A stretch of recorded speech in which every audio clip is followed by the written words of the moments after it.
Hey there, it's your garden Ulrich again, and today we are talking about a topic that makes hundreds of thousands of lawns suffer needlessly every single spring and summer. I am talking about the invisible killer hiding right under your feet. Your lawn is literally suffocating right now. Picture this. It is the very first sunny Saturday of the season. The birds are chirping, the coffee is brewing, and all down the street, garage doors are flying open. Out come the frantic homeowners, completely hyperactive, dragging out spreaders, revving up heavy machinery, dumping chemicals, and running back and forth across their yards like they are trying to win an Olympic medal in yard work. Meanwhile, underneath all that chaos, your lawn is just thinking, bro, I just woke up from hibernation, I can't even breathe, and you are running over me with a 2-ton tractor. Make sure you stick around until the end of this video because I am going to give you 3 crucial things you need to do to save your grass from suffocating, and 3 disastrous things you need to stop doing immediately. Because the biggest mistake amateur gardeners make isn't doing too little. It is doing way too much, way too early, in exactly the wrong order.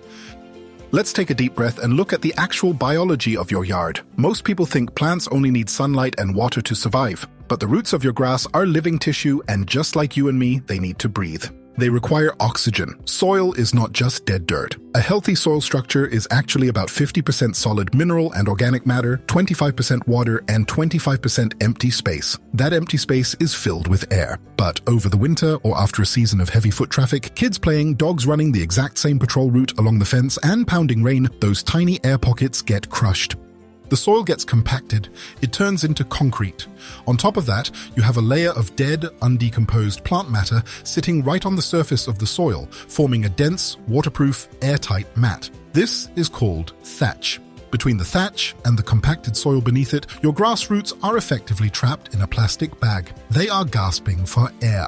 If you don't fix this airflow problem first, absolutely nothing else you do to your lawn will matter. You can throw all the expensive products in the world at it, and you will just be wasting your money. So, what is the one thing you must do immediately? You have to open up the airways. Let's get right into it. Step number 1. Grab a simple traditional leaf rake or a spring-tined lawn rake and gently clear the winter debris and the loose top layer of thatch. I emphasize the word gently. I am not talking about firing up a massive gas-powered scarifying machine that rips into the earth like a chainsaw. I'm talking about a manual, physical sweeping of the surface. Think of the lawn right now like me at 6 a.m. without my coffee. It is fragile, it is groggy, and it is not ready for a high-intensity workout. The soil is likely still cold, and the grass hasn't entered its vigorous growth phase yet. If you aggressively tear into the root system right now, the grass cannot heal itself. Instead, you just want to remove the dead leaves, the fallen twigs, and that loose, crusty layer of dead grass sitting right on top. Imagine trying to sleep under a heavy, wet winter duvet in the middle of July. You would be sweating, miserable, and suffocating. That is exactly what that layer of debris is doing to your grass. It traps moisture against the crowns of the grass plants, which invites fungal diseases like snow mold, and it physically blocks the very first weak rays of spring sunshine from reaching the new green shoots. By gently raking, you are lifting that wet duvet off the lawn. You are just combing its hair. You are letting the spring breeze kiss the soil surface, evaporating stagnant water and letting the first bits of oxygen reach the shallow roots. It is a simple, quiet, therapeutic job, but it is the single most important immediate action you can take to tell your lawn that it is safe to wake up. Let's get to the second point. Step number 2. Core aeration. Now that we have gently cleared the surface debris, we need to address the actual lungs of your lawn, which is the soil deeper down. Like I said earlier, if your soil is compacted, the air spaces are gone. When soil is compacted, carbon dioxide builds up in the root zone and oxygen cannot get down. The grass roots begin to literally choke on their own exhaust gases. They stop growing deep and instead stay right at the surface, desperately trying to find a breath of air. Shallow roots mean a weak lawn that will immediately turn brown and die the second a summer drought hits.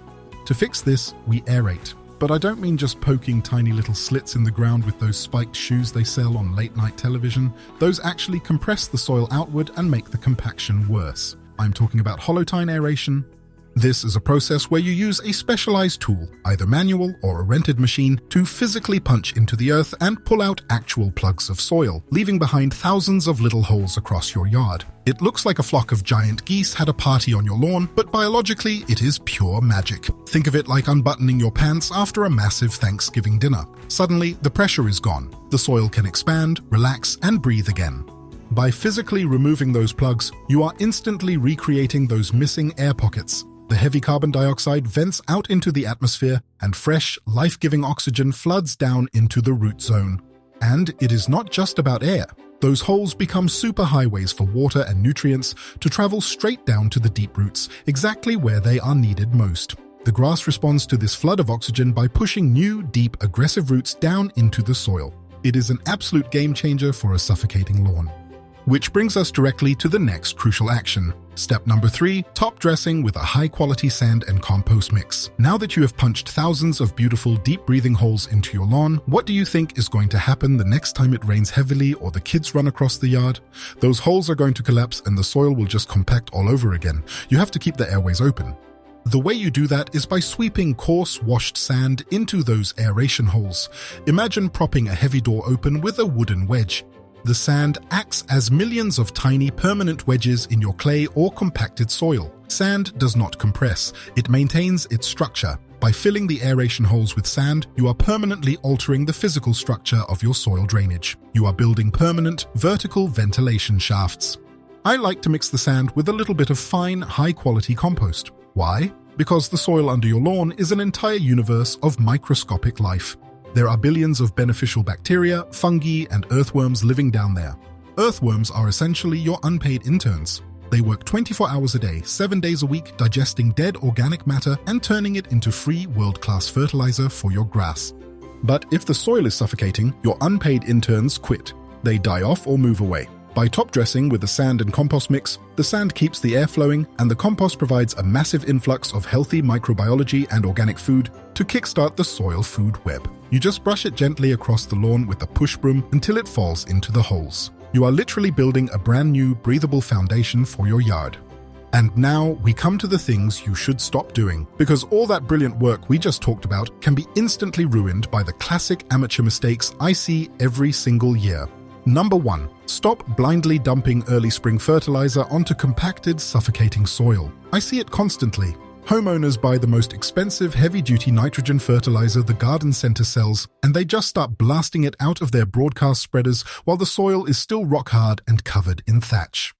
What happens? Let me explain the biology. Granular fertilizer needs to break down, dissolve into the soil solution, and be absorbed by the roots. But if your soil is compacted, water cannot penetrate, so the fertilizer granules just sit there on the surface. It is like spreading Parmesan cheese on a pizza before you even put the dough in the oven. It just burns. Or worse, the first heavy spring rain comes, and because the water cannot soak into the hard earth, it runs horizontally across the surface, washing all of your expensive fertilizer straight down the storm drain or into the local river. You are literally polluting the environment and throwing your money away because the lawn cannot access the food. Fertilizing a suffocating lawn is like setting up a massive 5-star all-you-can-eat buffet, but nobody has any cutlery and their mouths are taped shut. The plant cannot metabolize the nitrogen if it doesn't have oxygen in the root zone to power the cellular respiration required to absorb the nutrients. The grass is starving, not because there isn't food around, but because the biological engine required to eat, that food is stalled out from lack of air. Fix the soil first. Aerate. Wait for the grass to actually wake up and start actively pushing new green growth. That is the visual cue that the roots are awake and the engine is running. Only then should you serve the buffet. Let's move on to the next destructive habit. Number 2, stop drowning your lawn. This goes hand in hand with the compaction issue.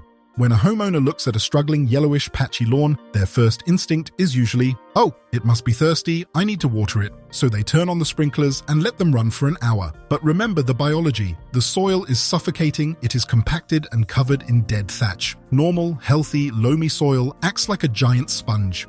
It readily absorbs water deep into its profile, holding it there for the roots to drink over several days. Compacted soil, however, acts like a baked clay brick. When you pour water on a brick, it doesn't soak in. It just puddles on top. If you aggressively water a suffocating lawn, the water just sits in shallow pools on the surface. You are taking a lawn that is already gasping for air, and you are literally waterboarding it. The microscopic air pockets that were desperately trying to supply oxygen are now completely flooded. The roots begin to rot. The beneficial microbes drown, and you know who loves a soggy, poorly drained anaerobic environment where grass is dying? Weeds and moss. Moss absolutely thrives in compacted, suffocating, waterlogged soil. It doesn't have deep roots, it just spreads over the damp surface like a green carpet of doom, choking out whatever weak grass you have left. Dandelions have a massive taproot that acts like a biological drill, perfectly designed to punch through hard, compacted soil where grass roots fail. By overwatering a suffocating lawn, you are literally rolling out the red carpet for your worst enemies. The grass is down there screaming, "Man, I asked for a glass of water, not a submarine ride."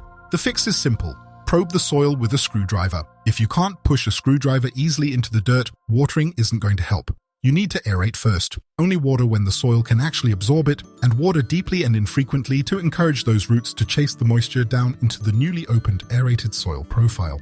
And finally, the last absolute disaster you need to avoid. Number 3. The military buzz cut. I do not understand the human obsession with scalping the lawn as soon as the weather gets warm. People drag out the mower, drop the deck to the lowest possible setting, and shave the yard down to the bare dirt, thinking it looks neat and tidy like a golf course. This is the absolute worst thing you can do to a lawn that is already struggling to breathe. Why not cut it short? Because you are cutting off their solar panels. The green leaves of the grass are not just there for decoration. They are biological factories. They capture sunlight and use carbon dioxide to create carbohydrates, which are the sugars the plant uses for energy. Where does the plant send that energy? Down to the roots. If a lawn is suffocating in hard soil, it needs an enormous amount of metabolic energy to force new roots down through that tough environment. It needs power.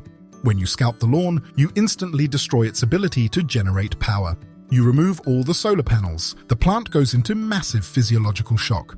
Instead of growing deep, healthy roots to find oxygen and water, it has to cannibalize its own root system just to survive and desperately try to push out a few new, tiny leaves to catch some sunlight. You are starving a plant that is already choking. Furthermore, the leaves provide essential shade for the soil surface. When you cut the grass too short, you expose the bare soil directly to the baking sun. The soil heats up, the remaining moisture evaporates instantly, and the clay bakes even harder, making the compaction exponentially worse.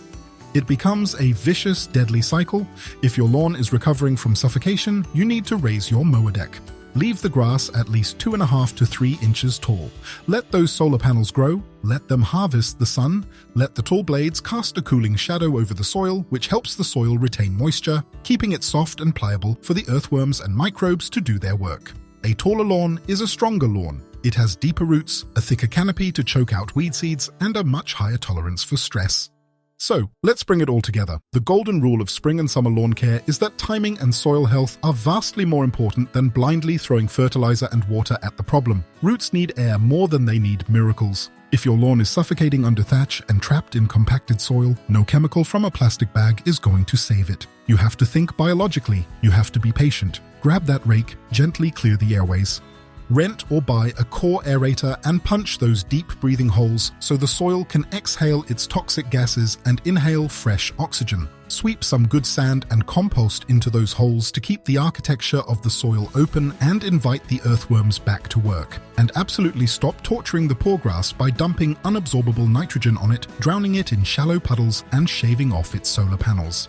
Give the lawn the space and the oxygen it needs to heal itself, and it will reward you with thick, deep green growth that can withstand anything summer throws at it.